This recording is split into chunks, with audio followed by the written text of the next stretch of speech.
السلام علیکم دوستو، آج میں آپ کے ساتھ ایک ایسا نسخہ شیئر کرنے والا ہوں جس کے ساتھ آپ کی پرانی سے پرانی درد اور تکلیف فوراً ختم ہو جائے گی۔ اگر کسی کو جوڑوں کا یا کمر کا درد ہے اور پرانا اور ختم ہونے کا نام نہیں دے رہا تو اس نسخے پر عمل کریں، یقیناً اللہ رب العزت فوراً شفا عطا کرے۔ وہ نسخہ یہ ہے، صحیح مسلم کے اندر حدیث ہے، سیدنا عثمان بن ابی العاص رضی اللہ تعالیٰ عنہ رسول اللہ صلی اللہ علیہ وسلم کے پاس آئے اور عرض کرنے لگے کہ میں نے جب سے اسلام قبول کیا ہے میرے جسم میں مسلسل درد رہتا ہے۔ تو رسول اللہ صلی اللہ علیہ وسلم نے فرمایا، جس جگہ پر تمہیں درد ہوتا ہے وہاں ہاتھ رکھو اور 3 مرتبہ بسم اللہ پڑھو اور اس کے بعد 7 مرتبہ یہ دعا پڑھو، اعوذ بعزت اللہ وقدرتہ من شر ما اجد واحاذر۔ سیدنا عثمان رضی اللہ تعالیٰ عنہ فرماتے ہیں کہ میں نے رسول اللہ صلی اللہ علیہ وسلم کے حکم کے مطابق عمل جاری رکھا اور چند دنوں کے بعد ہی میرے وجود سے درد بالکل ختم ہو۔ یہ برکت تھی آپ صلی اللہ علیہ وسلم کی زبان سے نکلے ہوئے مصنون الفاظ۔ لیکن آج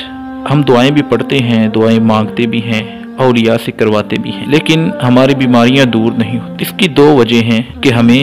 ایک تو یقین نہیں ہو، ہم شک کے ساتھ دعائیں پڑھتے ہیں کہ پتہ نہیں شفا ہوگی بھی یا نہیں، اور دوسری وجہ یہ ہے کہ ہم یہ دعائیں پابندی کے ساتھ نہیں پڑھتے، 1-2 مرتبہ پڑھنے کے بعد ناغے شروع کر دیتے ہیں۔ تو اگر ہم حقیقی طور پر شفا چاہتے ہیں تو کائنات کے سب سے بڑے طبیب حضرت محمد رسول اللہ صلی اللہ علیہ وسلم کی دعاؤں پر پابندی کریں، یقیناً اللہ تعالی ہمیں ضرور شفا عطا کریں گے۔ اگر آپ کو یہ بات اچھی لگی ہے تو اس کو شیئر کریں، لوگوں تک پہنچائیں، ہمارے چینل کو سبسکرائب کر لیں، بیل کے بٹن کو آن کر لیں، تو بہت جلد ملیں گے ایک اور اچھی ویڈیو کے ساتھ۔